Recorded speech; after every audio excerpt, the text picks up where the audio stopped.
Hey. Welcome back to Iama English Routine. And welcome to part 3. This is it, friends. The final part. The last 5 phrases. And then we are going to do something very special together. But first, welcome to anyone who is joining us for the very first time today. We are so happy you are here. And to everyone who watched part 1 and part 2 and came back for part 3, we are seriously so proud of you. You did not give up. You kept going. That is exactly the energy you need to learn English. Now, before we jump into the new phrases, let us do a super quick recap of everything you've learned so far. In part 1, you learned, Go for it. I am broke. It is on me. Hold on. That makes sense. Not a big deal. Catch you later. I doubt it. No way. Give it a shot. and in part 2, you learned, Chill out. My bad. What's up? Fair enough. So what? Keep it up. Let it go. Beats me. No worries. Suit yourself. 20 phrases. All real, all natural, all useful. Already in your brain, already yours. And today, 5 more. And then you will have the complete collection. 25 real English phrases, all in one place, all in your head. Are you ready for the final 5? Let us go. Phrase number 21. Hang in there. Now, this is one of the most caring and loving phrases in the English language. When you say hang in there, you are saying stay strong. Don't give up. I know it is hard right now, but things will get better. I believe in you. You use this phrase when someone is going through a difficult time, when life is tough, when someone feels like giving up. For example, your friend calls you and says, I am so exhausted. Work has been really hard this month. I don't know how much longer I can do this. And you say, I know it is tough right now, but hang in there. Things will get easier. I promise. Or maybe someone is learning English and they feel frustrated. They feel like they are not improving. They feel like giving up. And you say, Don't you dare give up. Hang in there. You are improving every single day, even when you cannot see it. Keep going. This phrase is full of warmth, full of support, full of genuine care. When you say this to someone, they feel less alone. They feel stronger. They feel like they can continue. Now, repeat after me. Hang in there. One more time. Hang in there. Now, friends, we want to ask you something very personal. Is anyone watching this right now going through a difficult time? Maybe with work, maybe with family, maybe with English, maybe with life in general? If that is you, we want you to go to the comments right now and write this. Things are hard right now, but I am going to hang in there. Write it. Say it out loud. Make it a promise to yourself. And if you see someone else write it in the comments, reply to them. Encourage them. Support them. Let us build a community of people who never give up. Next phrase, pretty much. Now this is a very useful everyday phrase. Pretty much means almost, more or less, basically yes. Not 100%, but very close. For example, your friend asks, "Did you finish your homework?" And you say, "Pretty much. I just have one more question left." Or your colleague asks, "Is the project ready to send to the client?" And you say, "Pretty much.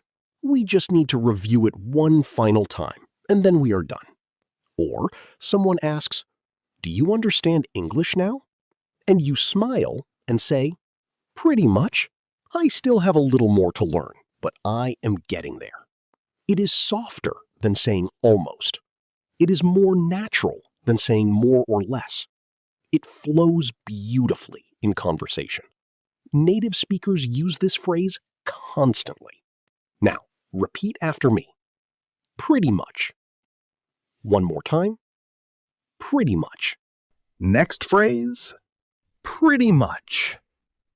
Now, this is a very useful everyday phrase. Pretty much means almost, more or less. Basically, yes. Not 100%, but very close. For example, your friend asks, "Did you finish your homework?" And you say, pretty much. I just have one more question left. Or your colleague asks, "Is the project ready to send to the client?" And you say, pretty much. We just need to review it one final time, and then we are done. Or someone asks, "Do you understand English now?" And you smile and say, pretty much. I still have a little more to learn, but I am getting there. It is softer than saying almost. It is more natural than saying more or less. It flows beautifully in conversation. Native speakers use this phrase constantly. Now, repeat after me. Pretty much. One more time. Pretty much. Next phrase, so far, so good. This phrase means everything is okay until now. No problems yet. Things are going well so far. I have no complaints at this moment. You use it when someone asks how something is going. A new job, a new project, a new relationship, a new journey.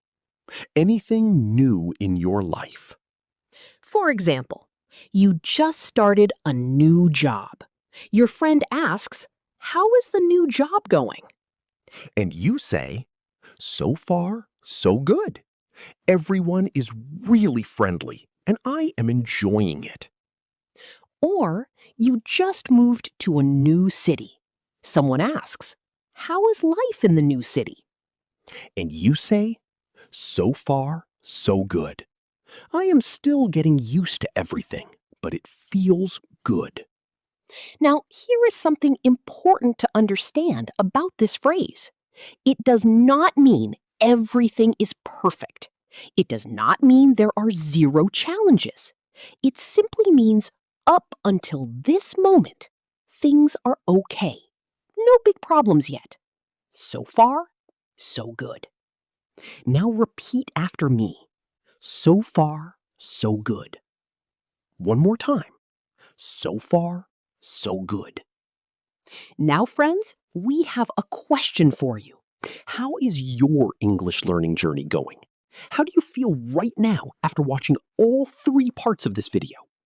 Go to the comments and write this sentence. My English journey. So far, so good. I just learned 23 phrases and I am not stopping now. Write it down, say it loud, own it. We are so proud of you. Next phrase. I am down. Now stop right there. I am down does not mean you are sad.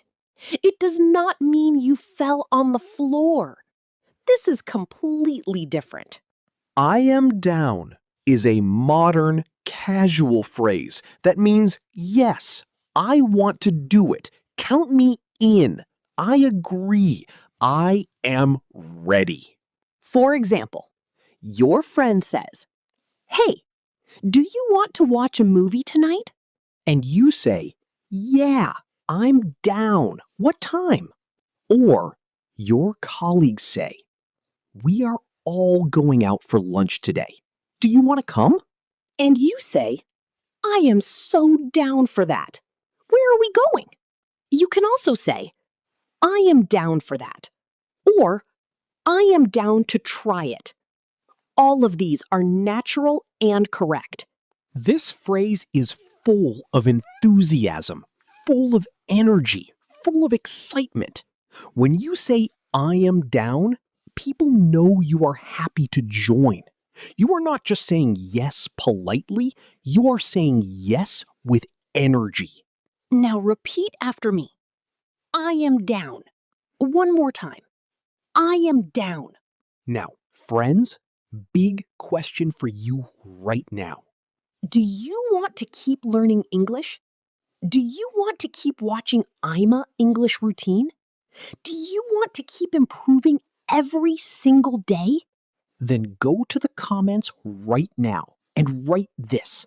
Yes, I am down to learn English every single day, and nothing is going to stop me. Write it, mean it, own it. Let us see how many people are down. Comment right now. And here it is, the final phrase. Phrase number 25. Seriously? Now, this one little word carries so much emotion. Seriously is used when you are surprised, when you are shocked, when you simply cannot believe what you are hearing. For example, your friend says, "I ate an entire large pizza by myself last night." And you look at them with wide eyes and say, seriously? The whole thing? By yourself? Or your colleague says, "I ran 15 kilometers this morning before work." And you say, seriously? That is absolutely incredible. How do you do it? Now, here is the beautiful thing about this word. You can use it in so many different situations. Happy surprise, disbelief, admiration, even a little bit of frustration. For example, someone keeps making the same mistake again and again, and you say, seriously? Again? One word, but so much meaning, so much emotion. That is the power of real English. Now, repeat after me. Seriously? One more time. Seriously. 25 phrases, 3 videos, 1 incredible journey, and you made it to the very end. Do you know what that tells us about you? It tells us that you are serious about your English, that you are not someone who gives up, that you are someone who finishes what they start. And that is the most important quality for learning any language. Not talent, not perfect grammar. Just not giving up. So now, here is your mission, your homework. Starting from today, use at least one of these phrases in a real conversation today. Not tomorrow, not next week. Today. Say it to a friend. Say it to your family. Say it to yourself in the mirror if you have to. Because the moment you use a phrase in real life, it becomes yours forever. Nobody can take it away from you. Now go to the comments and tell us which phrase from all 25 is your absolute favorite. Which one will you use first today? Write it below. We read every single comment, every single one, and we reply as much as we can. Also, tell us where you are from. We have viewers from all over the world, and it makes us so happy to see that. If these 3 videos helped you, please subscribe to I'm a English Routine. Hit the notification bell so you never miss a new episode. And share this video series with one friend who is also learning English. Just one friend. Because you sharing this, that is how we grow together as a community. We are so grateful for every single one of you. Every view, every comment, every subscriber. You are the reason we do this. This has been I'm a English Routine. We will see you in the next episode with more real phrases, more real English, more real confidence. Until then, keep learning, keep speaking, and never, ever give up on your English. Seriously, you are doing amazing. Catch you later, everyone. Bye. Bye-bye.